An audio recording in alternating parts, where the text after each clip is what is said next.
Ayan, dumating na rin sila. Sila tatay, sila kakrespo. Ayan sila. Ito na rin yung huling pagsamba.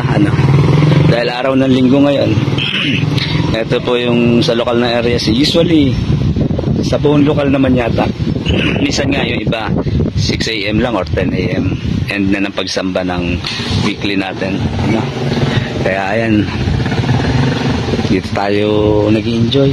Dito tayo binibiyayaan ng Diyos. At kung di niyo po na itatanong, nung tayo hindi pa iglesia, may katanungan tayo sa isipan natin na para saan yung buhay natin. Yun pala, tatawagin tayo sa iglesia at nung dumating na natawag tayo, tinanong din natin sa sarili natin na bakit tayo natawag.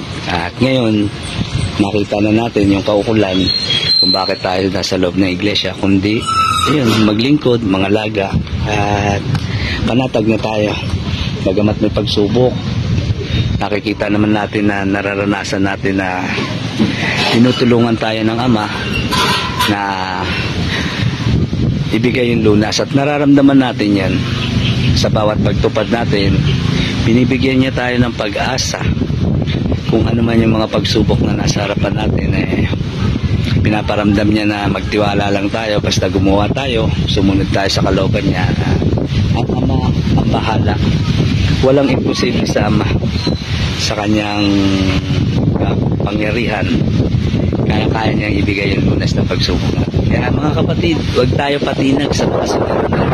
Kung ano man yung pagsubok natin sa buhay, hindi tayo magpatuloy sa ating mga pagsamba dahil nasa mga pagsamba yung lunas o kasagutan sa ating suliranin, at nasa mga pagsamba yung mga lakas na dapat nating gamitin para harapin yung mga pagsubok sa ating buhay. Kaya sana lagi tayong sumamba sa mga oras na nakatakda kung saan lokal tayo nakatala. At ito ang inyong kautol, si Kautol Lindel Alvarez Gonzales, na nagsasabi lagi tayo mag-iingat para makapaglingkod ng ayon sa kalooban at makapaglingkod na nakalulugod sa ating Ama. Bye-bye!